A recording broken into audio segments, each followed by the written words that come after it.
All right. Hello, everyone. Today I have three beautiful women with me. Their names are Tatiana, Sarah, and Amanda. They're going to introduce themselves in a second, and I'm so excited to have them on board because this is yet another roundtable interview. Well, I don't like to call them interviews. I just like to call them hangout. We're having a party here, celebrating. It's a celebration party. It's a acclaimed celebration party where these women have been so generous and brave, I should say, to come to the podcast and share their stories of transformation as they went through the claim journey. So welcome, ladies. How we're going to do this is we're just going to go around the circle, and if you would like to introduce yourself, tell us where you are, where you're from, maybe a little bit about you, and then we'll start off with how did you find out about my work and my claimed, and what was that, back then, your pre-claimed version of you?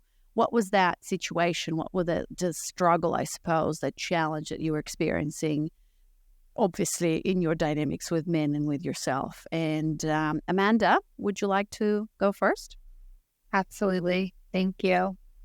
Before I get started, Anna, thank you so much for having me. This is really exciting to be on your podcast, and just the claim work in general has been so transformational, and I just really appreciate you and your team because it's just been such a wonderful experience.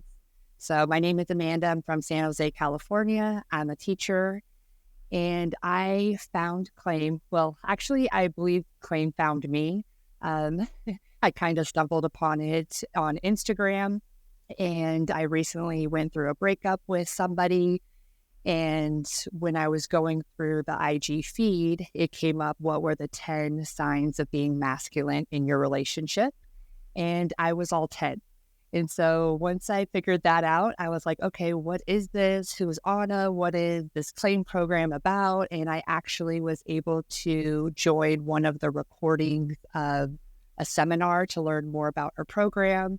And it was just so enlightening. It really touched me to be able to learn about her and her story, and it related to me in so many different ways, in a sense of not knowing polarities. I come from a very masculine family in the sense of women, and all the women in my family have been done really wrong and dirty by men. And so, unfortunately, the generational trauma has built up from generations to generations and was all dumped onto me, in a sense of really believing that men were assholes and cheaters and liars and you can't trust them. And I basically fell into the Superwoman syndrome, I think it's called, and just felt like I had to do absolutely everything. I was also a very top competitor in sports. I'm 6'5", and so I played Division I volleyball and was headed towards the Olympics. And so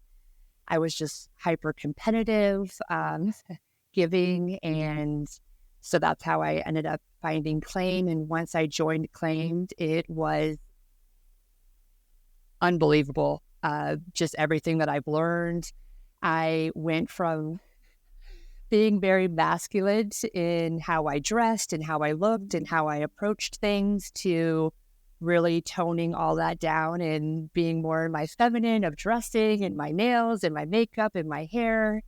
And so that was just really cool to be able to completely change my wardrobe, and then to learn about how disposable men's lives are. Really finding that empathy towards men and learning what men go through, because as a woman, Okay, Amanda, I'm going to interrupt you there for a second. Sorry. This is actually the next segment that I'm going to ask all of you in terms of like your biggest aha moments or learnings, which is fine. You already kind of opened the loop there. So hold that thought, because we're going to come back to you, and you're wearing a beautiful dress now. And I actually have a question for you, Amanda, before we move on to Tatiana and Sarah. You mentioned that you came from a lineage of masculine women, over competitive, all of that stuff. And so now you've had this transformation. And so could you speak a little bit to that? And maybe Sarah and Tatiana could add later on. I feel like so many women who are in your position, because obviously we attract successful women who are very much in their masculine. One of the biggest fears there is that they think that as they go through this process of actually becoming more feminine and getting out of their head and whatever, they will become somebody else. They will have to tone themselves down, because you use that language a little bit. I toned that down and I started wearing dresses and stuff. So I feel like someone might hear that and think like, oh my God, I'm just going to have to throw all of that away, my competitiveness, my A player type, whatever, and become this like woman wearing a dress and having these flower crowns. So what would you say to that? And of course, Tatiana and Sarah, if you want to add to that after Amanda shares, I would love to hear from actually the three of you about that. I don't feel like I lost myself. I just feel like I've grown even more in my feminine essence in something that I never knew anything about. And so it was more of, okay, I've developed how to plan and how to lead and how to take charge. And it's not that you can't do those things, you still can. But when you choose to step into that polarity, especially in relationships of leaning more into your feminine, it's so natural. It's so beautiful because it's already within inside you, and just to let it out, it just feels really good to be able to just go with the flow. And not saying that I completely lost my masculine side. I mean, I'm a teacher, I run a program, I still have to plan and be able to take charge and direction. But when I am in the dynamics of men and women, I am now more aware of what my role is and to choose to be more laid back. I'm not really like a big believer of the word submissive and taking on that lingo, but it's more of just really being able to truly be who I am as a woman that I've never been able to tap into before, and to get out of my head and just to get into my body and to be in nature. And something that you did in your workshop is talking about pleasure. And in my mind, for 32 years, I just thought pleasure was sex. I thought pleasure was being with someone and all these wonderful pleasures in intimacy, not really learning about the pleasures of the 5 different senses. And so just realizing, okay, here are the 5 senses. Here are what I truly enjoy with these senses, and then just giving that to me constantly. I love chocolate. I love going to the beach. I love fire. I love the stars. And so just awakening that part of me that I have felt so bad and guilty about, of not taking care of myself because I'm so used to taking care of everybody.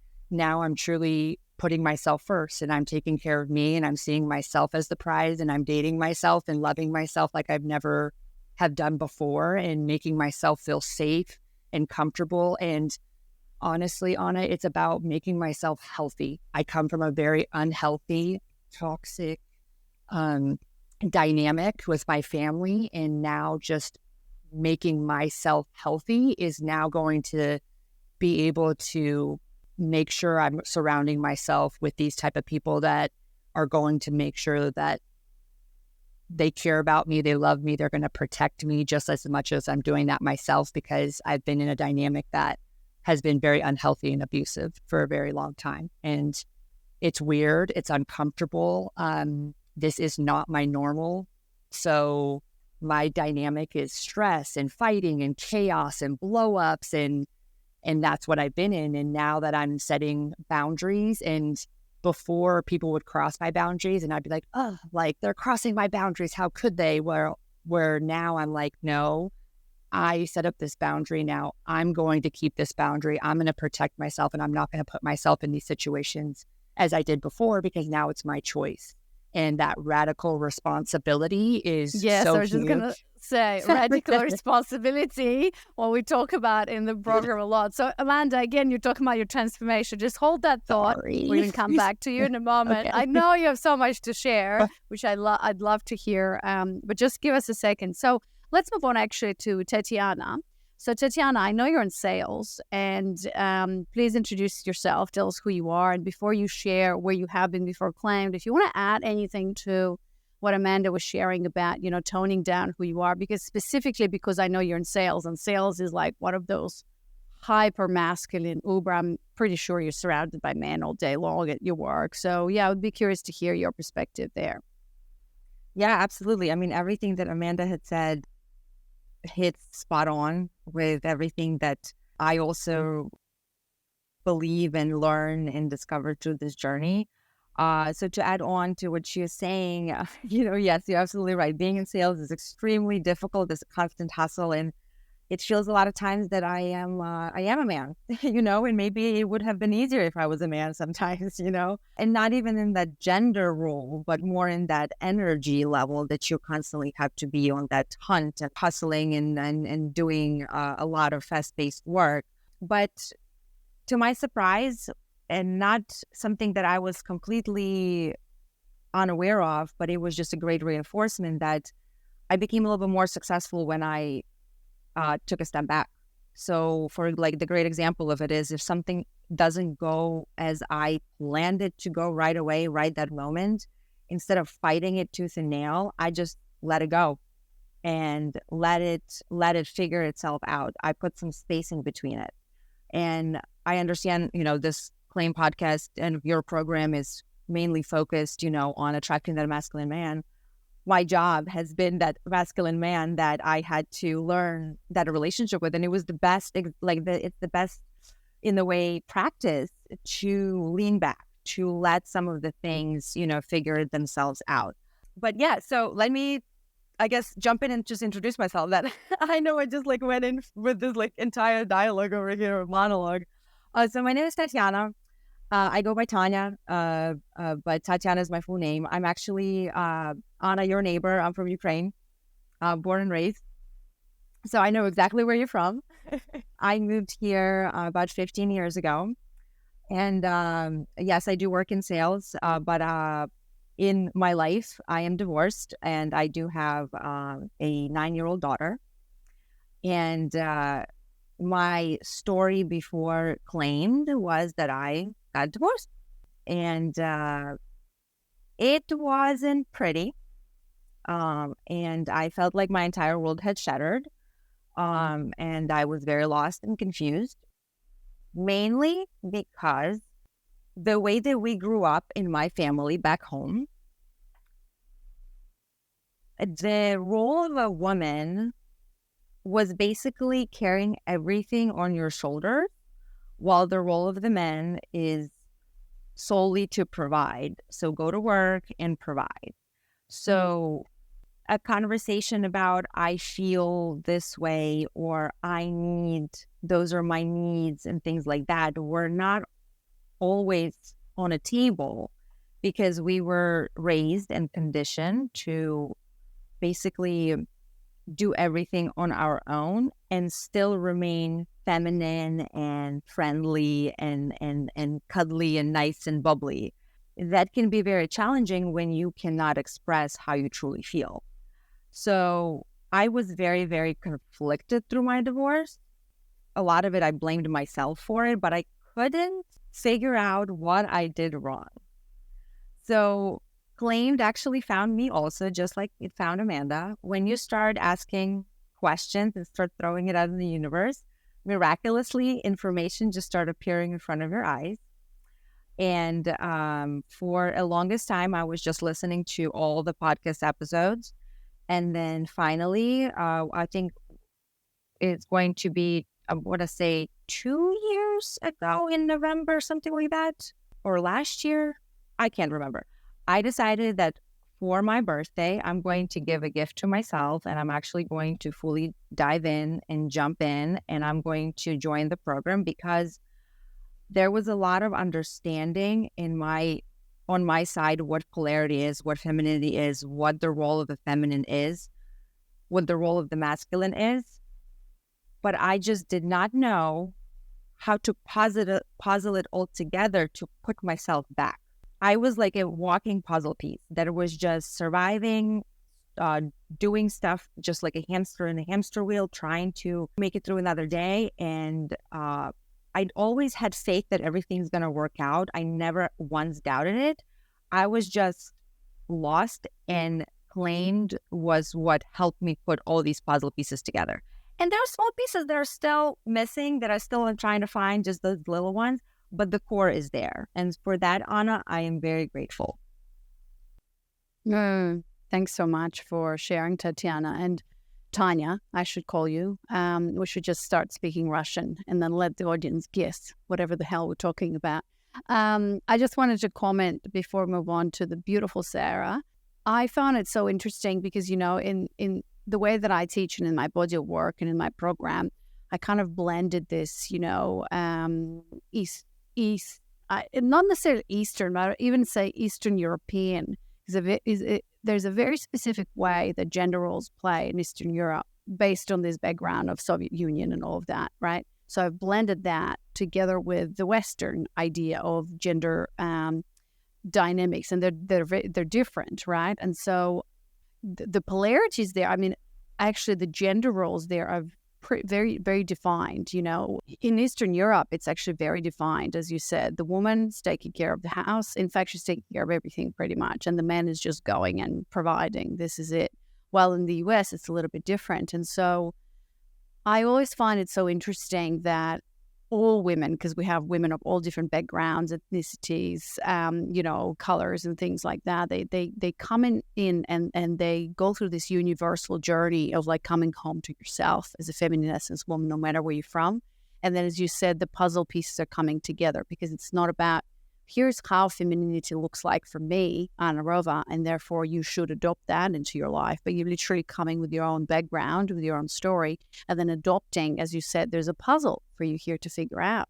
And so you're taking the journey that's here and claimed and the tools, and you're making it fit for you. And of course, not everything is perfect. Tanya, I'm still figuring out the pieces of the puzzle. They're just layers, and as life continues and goes on and the journey is cyclical, it's like, oh shit, here I am again screaming at my husband because I'm like super stressed and the kids are yelling, and you know what I mean? I'm like, I gotta like tone this down and surrender a bit.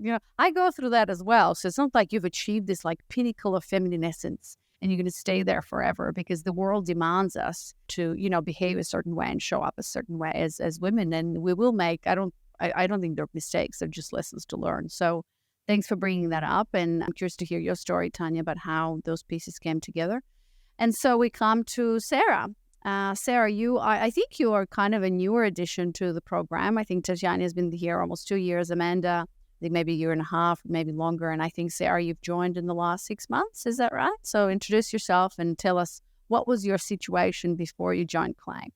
So, I'm Sarah. I live in Los Angeles, and I grew up in relatively traditional households where the men went out, they made the money, they came back, they're for the protectors, providers. But I also grew up at a time where the messages in society were very, strong, independent woman, yada, yada, yada, all that jazz. So I grew up, even as a little girl, in a very masculine space. And by the end of 2019, I was just so burnt out that like I felt like I couldn't relax. The way I described it at the time was I would tell my therapist, like, I feel like I'm a shark. Like, I feel like if I stop moving, I'm going to die. Like, I can't relax like a normal person. By 2020, when the pandemic rolled around, it was the first time that I could actually kind of take a deep breath and just like stop doing everything that I was doing. And 2020 was a really introspective time for me. It was the first time I experienced healthy masculinity outside of, obviously my father. I started seeing it more in the media, and I started to realize just how much in my masculine energy I had been throughout throughout my entire life, really. How I had no relationship with my feminine self. And that was around the same time that I found Claimed. So I found Claimed in 2020. I followed your free content. I was like, you know what? I can do this myself. I can do this myself. I do yoga. I do Reiki. I can do this all myself. Like, I don't need to join. I had a call with Barbara in 2021. And yeah, I was like, nah, you know what? I'm not going to, I can do this on my own. And then finally by October 2022, I was so exhausted. Like, my nervous system was in fight or flight all the time. Like, I was just a wreck. And I'm like, okay, I need to do something for myself. I need to invest in myself somehow. And I made the decision to invest in Claimed because it had been something that I was following for 2 years. I could have gone a couple different paths, I was looking into chiropractor at the time. I basically looking at healers, like giving away my power, basically. But claimed what I really liked about this program is that it kind of puts the power in our hands. And I felt that was worth the investment. And I joined in October. I've been doing the work actively since November. And I've been able to experience actual windows of time where I feel more feminine, which is incredible. Like I had never felt that up to that point. And the only times when I could actually feel that prior would be when I was like smoking cigarettes or something, just like all the bad shit. Like this helps me get there on my own, which is amazing. Amazing. Sarah, I started saying that the pandemic was the best time it was the worst, obviously, and the best time, especially for women. I'm talking about best time because it was the time when women could just pause and surrender. And we actually have that opportunity every month. And of course, some women are going to roll their eyes. And I know, Sarah, for you, big thing was cycle awareness. But anyways, some women are going to like, oh yeah, seriously, are we going to talk about menstruation and periods now? And I'm like, yeah, but if you dive deep into cycle awareness, we actually have this amazing opportunity window every month to pause. And if we were just to allow ourselves to pause, just like we didn't, for women, there has to be a fucking pandemic around the whole world for us to pause. Yeah. When we have an opportunity to do that every single month, just for a day or two, close the windows. That's what I do. Close the windows, light up a candle, sit on the couch, just lay down, cancel all the meetings. That's what I do. Anyways, but the most important thing, Sarah, that I think you mentioned, which I don't think I've heard other women mention. I thought this was profound because it's true. You said that, I was a wreck. I was exhausted. I thought I'm going to do this on my own, blah, blah, blah. And then I was looking for a solution. And you said I was looking for a healer, like chiropractor, whatever, basically giving my power away, where in something like claimed, it's actually the power is to you. And this is super important. And I think that, and it doesn't matter whether women watching this join claimed or not, but as I was doing my feminine embodiment coaching training, why feminine embodiment as a modality really spoke to me. And this actually comes from, I'm going to mention Jenna Ward because I've trained with her. And she was a kinesiologist and worked in pharmaceuticals. And her realization was similar to yours. And that's what I learned. I'm actually not doing any work with any healers or whatever, because precisely for that reason, like when you go to a Reiki healer or when you go to a chiropractor or this like healer, it's like you lay down and then you want or expect or you're ready for the healing to happen. You're just like laying down as a passive observer, or I don't even know what the hell is happening, but it's working. So I'm going to keep going. Instead, what I love about claimed and the tools in claimed, I as a coach, as I've been trained and I hold this belief, when I look at every single one of you or all the women who join in coaching calls, I know that the power is within you. Deep down inside, I hold this belief that you are not broken. You just don't have the tools, and you have everything that you need to succeed. And I feel like that belief in my system then translates to the belief in your system, where it's like, you're powerful already. I'm not here to heal you. I don't have your own answers, Sarah. So here's the tools and let's work together to find out your own answers. So that's why I love this work, because I'm not a healer. I don't have magical powers or, a wand or whatever. It's all in you. You've got all the answers, and the tools here of embodiment are given to you so you can find your own answers. And that's why it's so much more powerful. Like sometimes when I'm coaching you, and I'm pretty sure some of you have been in hot seats with me, like I already see what's happening, and I could just tell you in that moment, as you drop into that body, you're like, oh yeah, I'm like, oh, goes back to her parents, her story, whatever. But that's not my role. My role is not that of a mentor or talking to you or telling you what's happening for you, which is what essentially a healer might do, or you might not be aware or whatever. But my role is to ask you questions. I mean, most of the time I see what's happening, but then through deeper exploration and inquiry, we come to the point where you come up with your own answers and your own conclusions, and in the end asking, what's your key takeaway? So it's just a much more powerful relationship, I feel like, when it's in that way. Was that your experience, Sarah? Oh, 100%. Yeah, that's what I've been realizing over the last couple of months, is that yes, all women innately have a certain a power in them, right? The feminine energy is so powerful. We've kind of been conditioned away from it just because of how powerful it really is, and we're not taught how to access it. But that's what claimed is. It's you're teaching us exactly where that power is in our body. You're teaching us where it is. You're teaching us how to access it. And it's extremely powerful being able to. Amazing. All right. So now let's go kind of back through the circle, and Sarah, we can continue with you. So I know that, Sarah, particularly your journey was quite interesting. You've shared a lot in the Facebook group, and our community is incredible. And that's why I've reached out to you to invite you to the podcast, because your transformation was pretty incredible. Just even the fact that you were talking about, again, that looking for a healer and relying on like cigarettes. So I had that. I still have that sometimes. You know what? Like we're in the process of moving houses, and the first day we moved, our whole like living room is in boxes. The kids are screaming. I'm like, I can't fucking deal with this. So I got a gin, and I got a cigarette, and I just sat there, and seriously, I just consciously disassociated. I'm sharing this openly because I don't know what women think, but I'm not perfect. I'm going to sit here and, oh yeah, I dropped my hands and knees, and I did my embodiment practice the morning after, where I'm like, all right, I can't fucking smoke cigarettes every day to deal with the stress of moving, right? So like I have a much better tool, but I still do that, but I know consciously that that's disassociation. And so many women go through that, where we innately have actually a tool that can help us express and all of that. So, but it's that dependency and reliance on other external sources to heal us, to make us feel better. Yada, men, sex, drugs, whatever, you name it, work. Yeah. So you had so many powerful moments with your cycle awareness. I also know you wrote an article about cycle awareness. So just incredible. And so I guess we don't have much time, but I'd love to hear from each one of you. What were your, let's say, 2 or 3 max biggest aha moments? Or maybe you're just going to talk about one. Up to you. Biggest aha moments as you went through the claim journey, now that we've heard your story in terms of where you came from, and very powerful.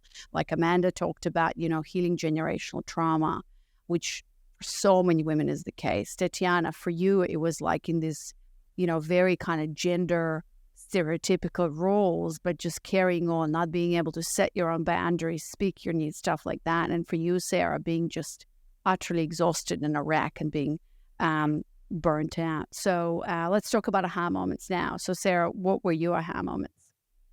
So my biggest aha moment is probably realizing that I innately know how to communicate with men. I just wasn't taught how to, I guess, growing up. Because I didn't know boundaries. I didn't know any of that. And by learning boundaries, by learning how to communicate with men and learning basically how to speak their language, it just makes dating a lot easier. Prior to claim, when I was trying to date, I was burnt out. I was exhausted. I was just utterly kind of disgusted at the quality of men I was getting. And it was all mirroring me. Mirroring is another really big aha moment I had. Like every man that I attracted in my life, good or bad, it was all because of me. Like I cannot blame any one particular man for anything, because they're all mirroring something inside of me in my subconscious. But anyway, going back to communication, that's also something that I believe all women have the innate ability to do, is communicate effectively with men.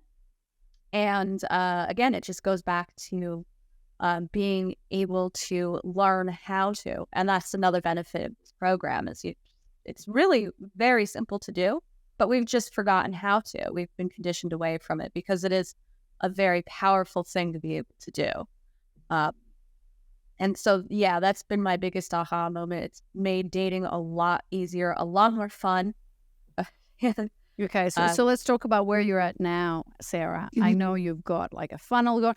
I don't know if you want to talk about that situation that happened recently, where it's like, most women complain that they have to chase men, and they have to sit there and think about, has he ghosted me? He didn't call me back.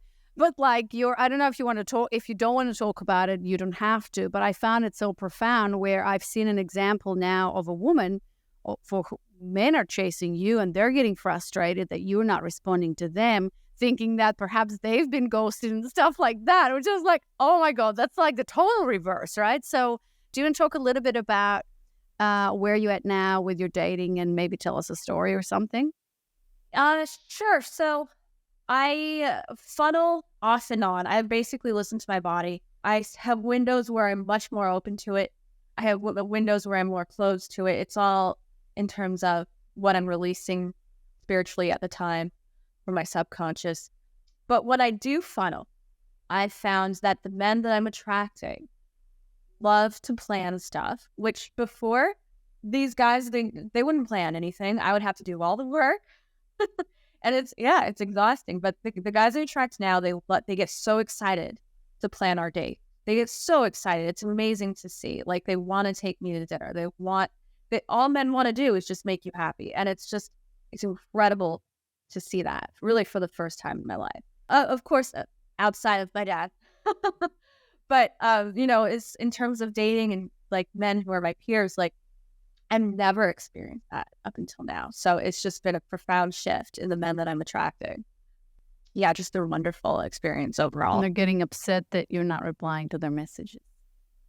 Oh, yeah. Or you're just not replying. Right, because when I use dating apps, I cast a wide net, right? So I'll match with a bunch of guys. I'll talk to maybe one or two a day. But, guys take matches a little more serious than women because the odds are kind of stacked more in our favor, unfortunately for them. But so they get upset when you don't respond. But I mean, I'm just fishing, I'm just fishing for men. It's fun. Yeah, amazing. I love it.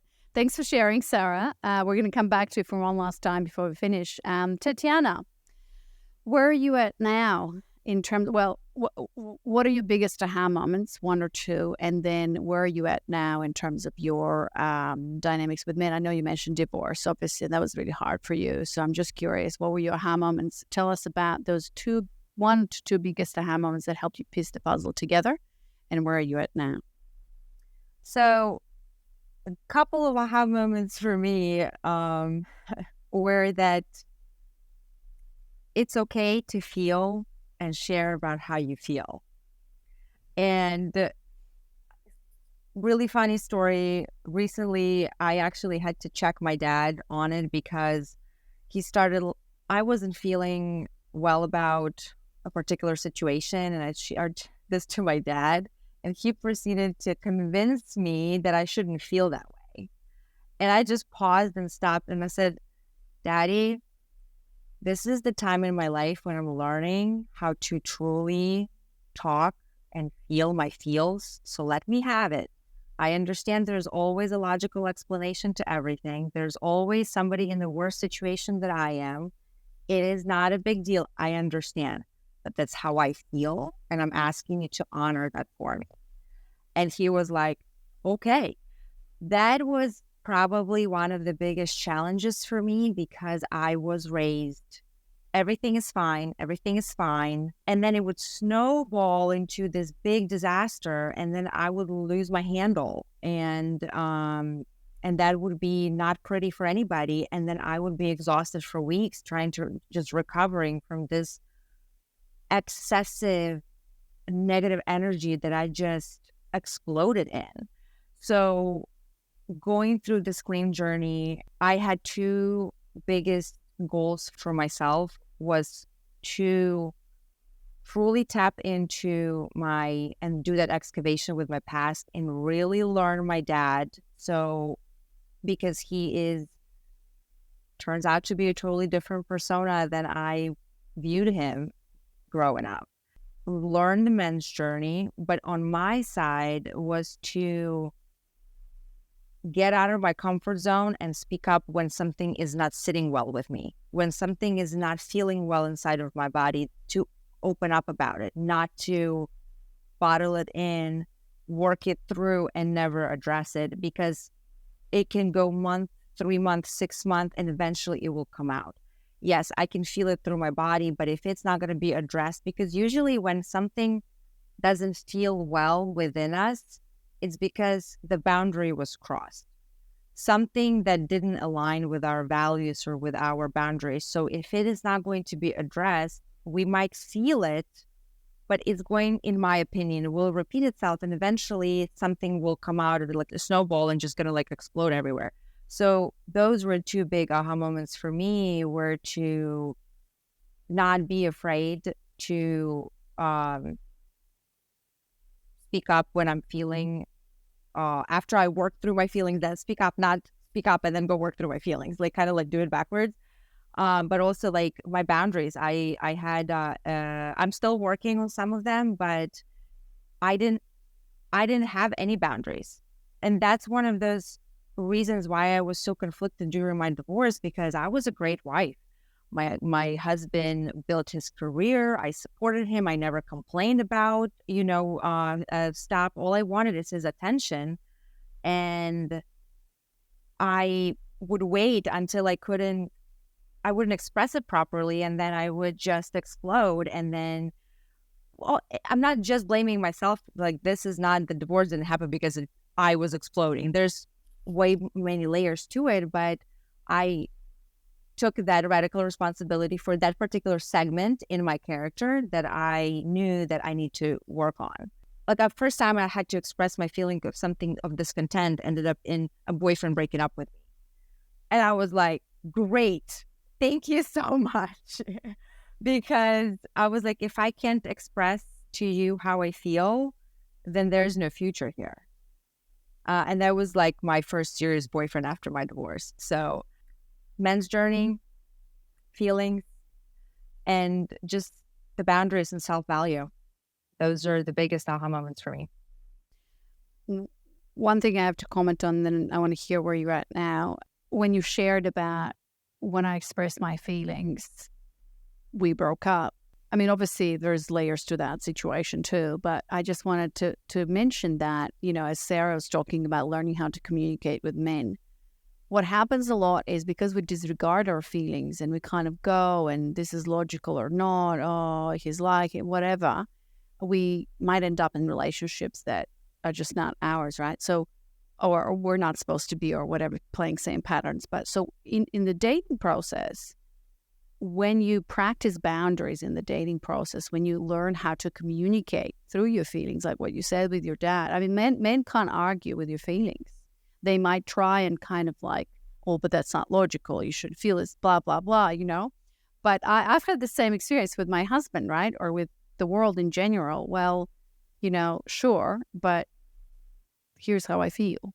And no one can argue with how you feel. And so when you're dating and you're setting boundaries, you're also looking at, how does this man behave towards you? Is he holding your feelings and being okay with that, and being like, oh shit, it doesn't feel good for her when I do this, or when this happens, and then he's adjusting. And I'm not talking about a man who's like a doormat and who'd like do everything so you just feel great, but I'm talking about, true partnership and intimacies, when a man listens to when you've crossed when he's crossed your boundary, and then you communicate, he listens, and then people adjust. And then when you might cross his boundaries too, he will probably communicate in a different way, right? Because men don't really communicate with their feelings, but it's an adjustment process, and it's like, how well do we fit together?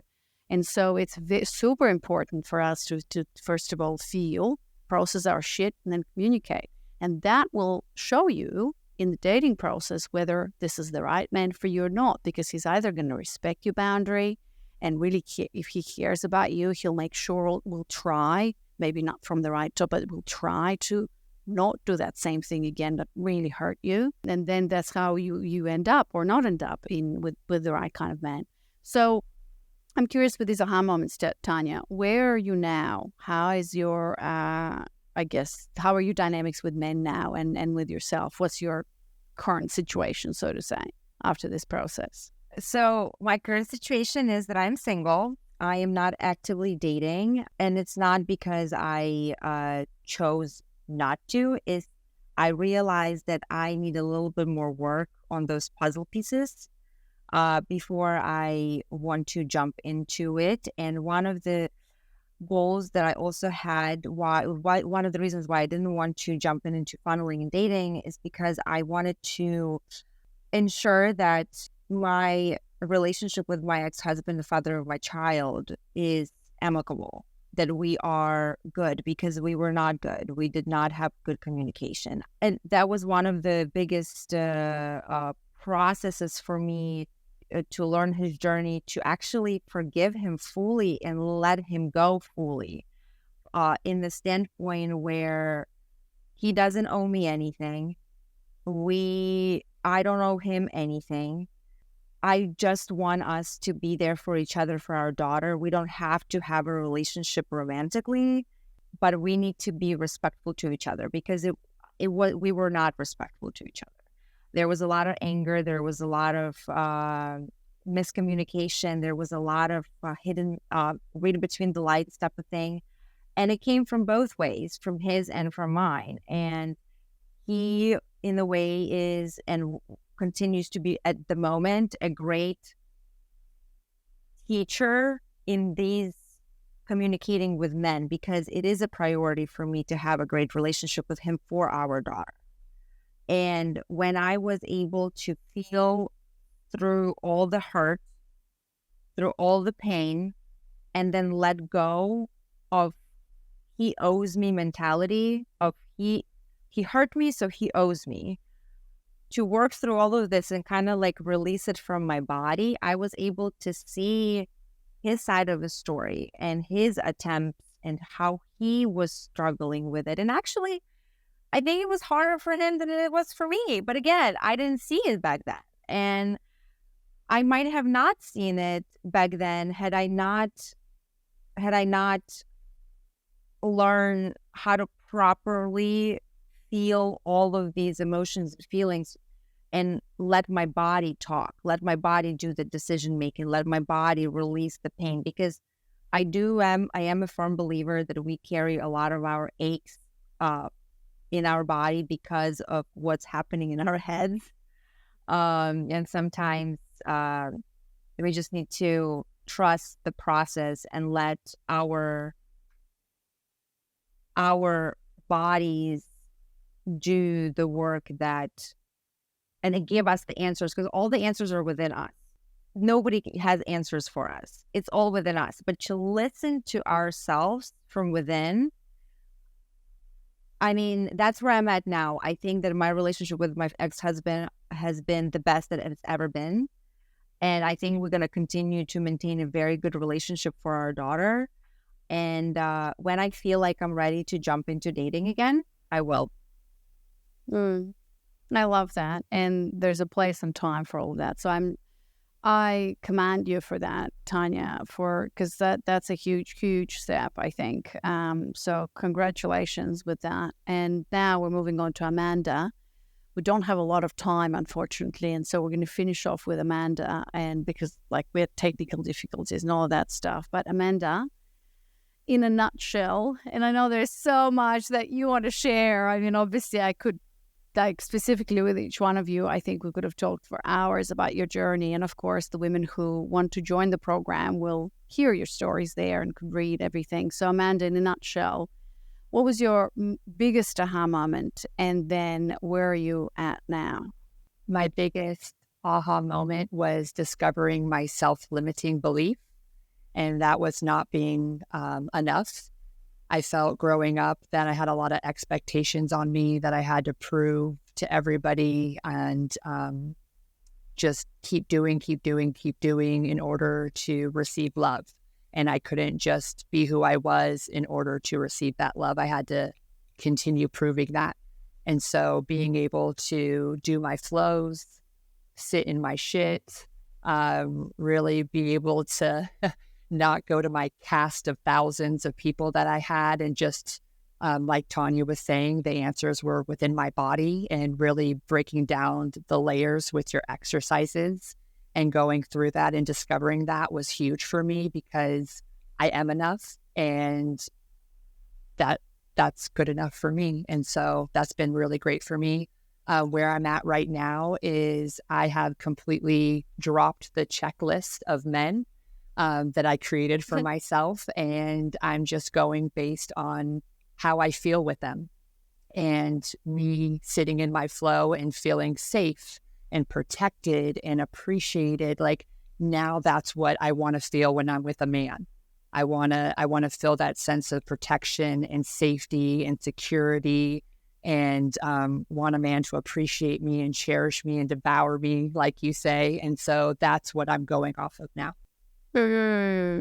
So amazing. I love that summary, Amanda, because it really goes down, as you know, to those core beliefs about, I am enough and I'm worthy and I don't need to work hard. It's all here for me. So, ladies, we're going to finish off here. Thank you so much for your time, your energy, your presence, your stories. Everybody else who's listening or watching, if you're curious about, so if you're one of those women like Sarah, listening to the podcast, and I could do it all on my own. I mean, you can.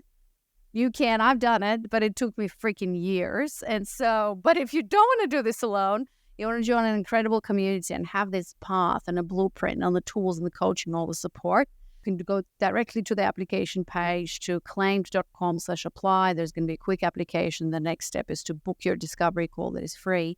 Get on a phone call, which all these women have done, and see if this is the right fit for you. And if you're the right fit for us, and if so, we'll extend an invitation and you'll join Claimed. If this is your kind of first time and you have no idea, like, what is this about or what are the pillars or whatever, you can also watch my signature training. That's all about how to attract a committed masculine man, where I outline the pillars that are also obviously the pillars of the Claim program. Go to claim.com/training, register for the training. Then at the end of the training, I'll invite you to apply for a discovery call. So, ladies, thank you so much. I loved this episode, and I'll post it in our community, in our group when it's ready. Thank you. Thank you.